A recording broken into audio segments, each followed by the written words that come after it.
జనసేనలో చేరిన తర్వాత మొట్టమొదటిగా జనసేన మీటింగ్ ఇక్కడ ఒంగోలు పెట్టడం జరిగిందని కూడా ఈ సభాపతి నాయకుడు పవన్ కళ్యాణ్ గారు మీ అందరికీ తెలుసు. నేను వైసీపీలో ఉన్నప్పుడు కూడా ఆయన మీటింగ్ లో వైసీపీ నాయకులు తింటూ మంచి వాళ్ళు కూడా ఉన్నారు, దాంట్లో భాగంగా బాలినేని శ్రీనివాస్ ఇలాంటి మంచి వాళ్ళు ఉన్నారు. ఆ రోజు ఆయన చెప్పినప్పుడు ఆ తర్వాత ఎన్నోసార్లు మీటింగ్ చెప్పాడు. ఆయన చూపించిన ఆదరణ ఎప్పుడు కూడా మర్చిపోలేదు. ఎప్పుడు కూడా అప్పుడు వైసీపీలో ఉన్నప్పుడు జగన్ గారు ఎప్పుడు నా పేరు 4-5 సార్లు ఒంగోలు వచ్చినప్పుడు పేరు కూడా ఉచ్చరించలేదు. కానీ నన్ను గుర్తుంచుకొని పవన్ కళ్యాణ్ గారు ఈసారి మాట్లాడిన దానికి నేను ఎప్పుడు కూడా మీ అందరూ తెలుసు. ఒంగోలులో నేను 7 సార్లు పోటీ చేశాను, 5 సార్లు గెలిచాను, 2 సార్లు ఓడిపోయాను. ఎట్లా ఓడిపోయానంటే అది పవన్ కళ్యాణ్ గారు తప్ప, అది పవన్ కళ్యాణ్ గారి వల్లే. ఇక మీకు తెలుసు ఒంగోలులో రెడ్డి సమాజం తక్కువ, కాపు సమాజ వర్గం కమ్మ సమాజం వర్గం ఎక్కువ.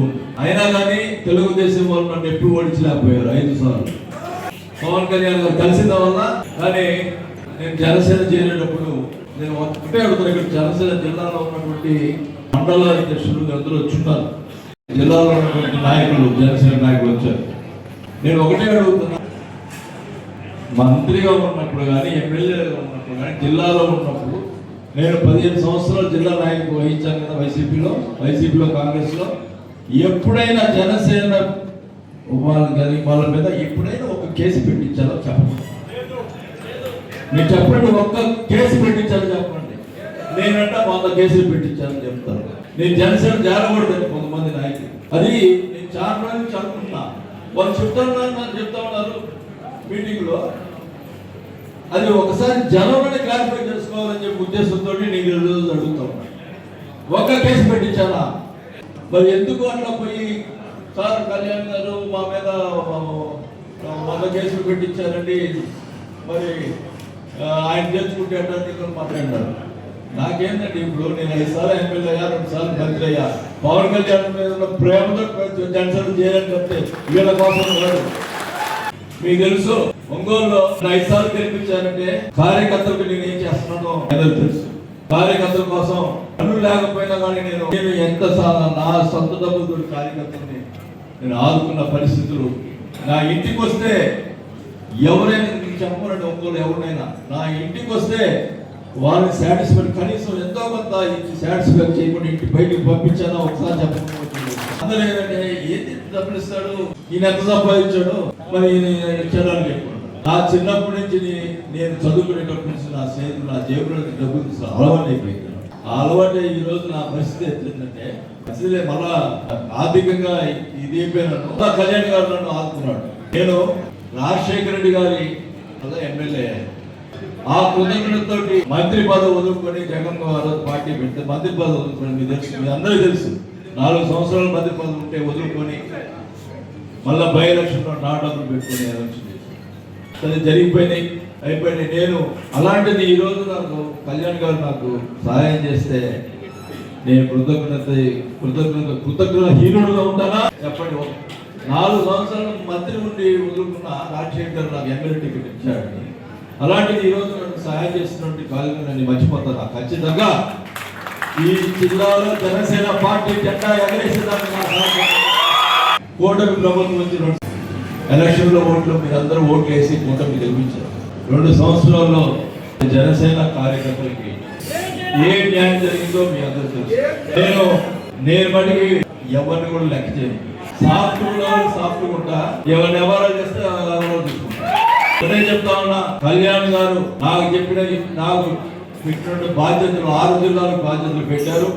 పవన్ కళ్యాణ్ గారు ఇచ్చినటువంటి ఆదేశాలు ఏమిటంటే ఇప్పుడు స్థానిక సంస్థల్లో ఎలక్షన్లు వస్తున్నాయి. ఆయన నాకు చెప్పింది ఏంటంటే ఈ 2 సంవత్సరాల్లో జనసేన కార్యకర్తలకి సరిగ్గా న్యాయం జరగలేదు. స్థానిక సంస్థలలో అయినా మనం కార్యకర్తలకి న్యాయం చేయించాలి. మీరు ప్రతి కాన్స్టిట్యున్సీ కూడా అంటే ఈ జరిగింది ఏంటంటే మున్సిపాలిటీకి సంబంధించిన వార్డ్స్ డీలిమిటేషన్ జరుగుతున్నాయి. అంటే 51 వార్డులు 60 అవ్వటం, ఒంగోలు 62 వార్డులు అంటున్నారు. అట్లా వార్డు పెరుగుతున్నాయి. అక్కడ జనసేనకి బలం ఉన్నది ఇక్కడ ఎక్కడున్నాయో ఆ వార్డు గుర్తించి మన జనసేన వాళ్ళకి అక్కడ ఇచ్చి గెలిపించుకునే కార్యక్రమం చేపట్టాలని చెప్పి మన కళ్యాణ్ గారు ఆదేశించారు. దాని ప్రకారం నేను రెండు చెప్తున్నా. ఒకటి, మనం ఫస్ట్ 33 కాదు, 50 కాదు, 60 కాదు, ఏదైనా కానీ ముందర నియోజకవర్గంలో ప్రతి నియోజకవర్గంలో కలిసి పనిచేయాలి. జనసేన రెండు గ్రూపులు అనేది ఉండకూడదు.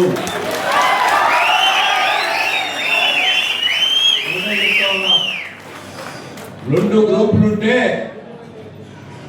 అక్కడ ఉన్నటువంటి కూటమి ఎమ్మెల్యేల వల్ల మనకి ఇబ్బంది జరుగుతుంది. అది గుర్తుపెట్టుకోండి. మీరు రెండు గ్రూపులు అయినట్టుకో, ఎమ్మెల్యేలు వాళ్ళు అడుగుతానండి, వీళ్ళు అడుగుతానండి, ఎవరికి ఇవ్వాలా అని చెప్పి దాటేసి ఎవరు దాని. అదే కలిసి ఉన్నారనుకోండి, మీరు రెండు కలిసి ఉన్నారనుకోండి, మీకు న్యాయం జరుగుతుంది, నాకు న్యాయం.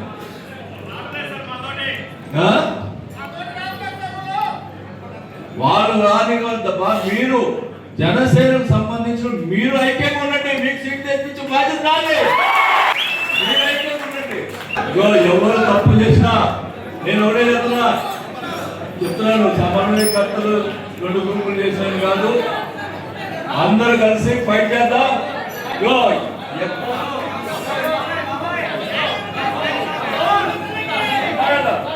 మీటింగ్ అయితే మాట్లాడుతున్నాను. రెండు గ్రూప్ నాతో మాట్లాడతారు, మీకు సమయం ఇస్తా, మాట్లాడదామండి. ఇప్పుడు అందరూ ఏదైనా గ్రూపులు చేస్తున్నారని చెప్పి మాట్లాడుతూ ఉన్నారు.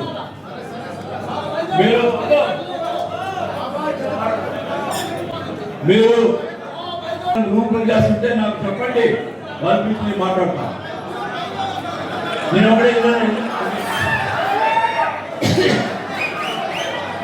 ఈ మీటింగ్ అయిపోయిందా చెప్తున్నా. నేను 10 రోజుల తర్వాత ప్రతి నియోజకవర్గం వస్తున్నా.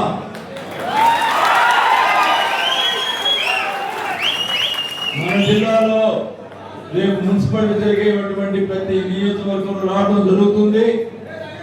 మండలాలు కూడా ఉన్నాయి కాబట్టి అక్కడ మున్సిపాలిటీ లేకపోయినా కూడా వస్తాను. ప్రతి నియోజకవర్గం రావడం జరుగుతుంది.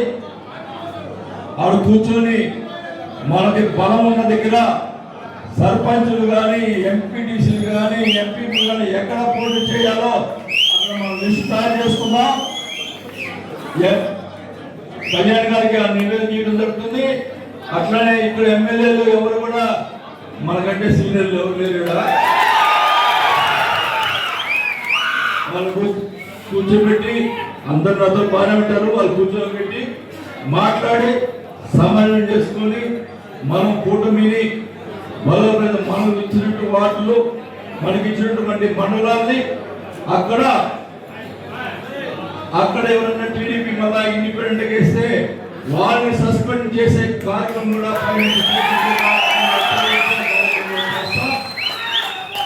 అది ఖచ్చితంగా చెప్తా ఉన్నా.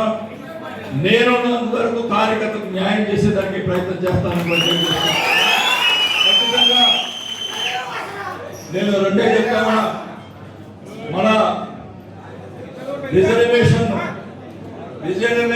ఎప్పుడైతే మీకు మండలాల్లో వీటిలో వాటిలో ఎప్పుడైతే రిజర్వేషన్ కన్ఫర్మ్ అయిందో ఆ మరుసటి రోజు నుంచి మాకు జనసేనకి ఏమి ఇస్తున్నారు, ఎక్కడ మాకు బలం ఉంది, మాకు ఇక్కడ ఇవ్వాలి అని చెప్పి కూర్చొని ఆ రిజర్వేషన్ కన్ఫర్మ్ చేసుకుని ఎమ్మెల్యే మళ్ళీ లేట్ చేశారంటే మా వాళ్ళకి చెప్పాము, మాకు వాళ్ళకి చెప్పాము, వీళ్ళకి చెప్పాము అంటారు. కాబట్టి నాకు తెలుసు కదా, నేను చాలా అనుభవం ఉంది వాళ్ళకి చేశారు.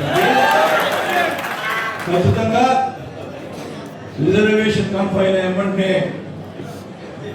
మనకి కావాల్సిన వాటాన్ని మనం తీసుకునే కార్యక్రమం తీసుకొని మనకు టైం ఉంటుంది కాబట్టి మనం గెలిపించుకునే దానికోసం దాంట్లో మనకి గ్రూపులు లేకుండా ఇచ్చినటువంటి మండలాలు కానీ వార్డులు కానీ కలిసి పనిచేస్తేనే మళ్ళా మనం మన జిల్లాలో 100% స్ట్రైక్ రేట్ తీసుకురావాల్సిన బాధ్యత మీరు కలిసికట్టుగా ఉండండి. నేను దేనికైనా సిద్ధం, నేను వస్తాను, ఎక్కడ క్రమం నాకు వస్తాను. ఇప్పుడు నెక్స్ట్ అన్ని కాన్షియస్ తిరుగుతాం. నేను తెలుసు, నేను వైసీపీలో ఉన్నా కాంగ్రెస్లో ఉన్నా టికెట్లు అన్నీ నేను ఇచ్చాను అందరికీ. మన జిల్లాలో వైసీపీ ఇప్పుడు సగం మంది టీడీపీలో ఉన్నారు, నేను ఇచ్చిన టికెట్లు. సగం మంది టీడీపీలో ఉన్నారు, నేను ఇచ్చిన టికెట్లు ఎమ్మెల్యేలు అయి ఉన్నారు. కొంతమంది మంత్రులు అయి ఉంటారు. వాళ్ళందరూ కూడా అన్నట్టే బాగా ఉంటారు. మీకు కట్టి న్యాయం చేస్తారు. అలా చేయకపోతే ఆ కూర్చొని గొడవ చేస్తారు. నాకు ఏం కావాలలేదు. ఒక పార్టీకి ఉండి పార్టీలో ద్రోహం చేస్తే మటుకి ఎవరు ఊరుకుంటారు.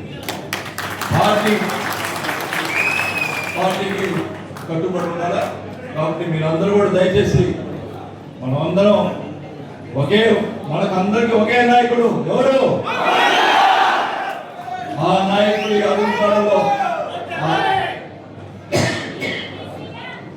ఆ నాయకుడు చూపించిన బాటలో మనం నడవాలి. ఆయన హెడ్ ఆఫీస్ లో కూడా ఇక 2 నెలల్లో మొత్తం కూడా రిపేర్ చేస్తున్నారు. ఏ కార్యకర్త కూడా జిల్లా నుంచి అక్కడ పోయినా రిసీవ్ చేసుకొని వాళ్ళకి సంబంధించిన ప్రాబ్లమ్స్ కూడా వాళ్ళు అలా చేయడం జరుగుతుంది. అవసరమైతే కళ్యాణ్ గారి దగ్గర కూడా ఇంపార్టెంట్ అయితే అక్కడ కూడా తీసుకుపోతారు. అట్లా చేసే కార్యక్రమం హెడ్ ఆఫీస్ జరుగుతుంది. ఇంకా అన్ని కూడా జనసేనకు సంబంధించి అన్ని కూడా ప్రక్షాళన జరుగుతుంది. ఖచ్చితంగా కార్యకర్తలకు న్యాయం జరిగే కార్యక్రమం పవన్ కళ్యాణ్ గారికి చేపట్టారు తెలియజేసుకుంటా ఉన్నా. ఇప్పుడు దాకా ఏంటంటే జరిగింది వాళ్ళలో ఖచ్చితంగా కళ్యాణ్ గారు ఖచ్చితంగా మన జనసేన పార్టీని పైకి తీసుకురావాలా, ఇంకా ఆయన్ని పైకి చూడాలా. నాకైతే నేను ఒకటే చెప్తా ఉన్నా, నాకైతే 5 సార్లు ఎమ్మెల్యే 2 సార్లు మంత్రులయ్యా. నాకు పదవి వచ్చిన వాళ్ళకి నాకు పర్వాలా. పవన్ కళ్యాణ్ గారు బాగుండాలని, కార్యకర్తలు బాగుండాలా. మీకోసం నేను ఏమేం చేశాను సిద్ధంగా ఖచ్చితంగా కూడా మనం పార్టీ అభివృద్ధి చేసుకుందాం. అందరూ కలిసికట్టుగా చేసుకుందాం. ఎందుకు ఊరికే ఏమి ఇప్పుడు ఎవరు ఇలా కొంతమంది ఏదో చేస్తుంటారు, ఏం పేకలేదు. ఎవరు రాలేదు. ఒకటే చెప్తా ఉన్నా, పార్టీ కోసం పనిచేయండి. ఊరికి గ్రూపులు వేసుకొని ఆయన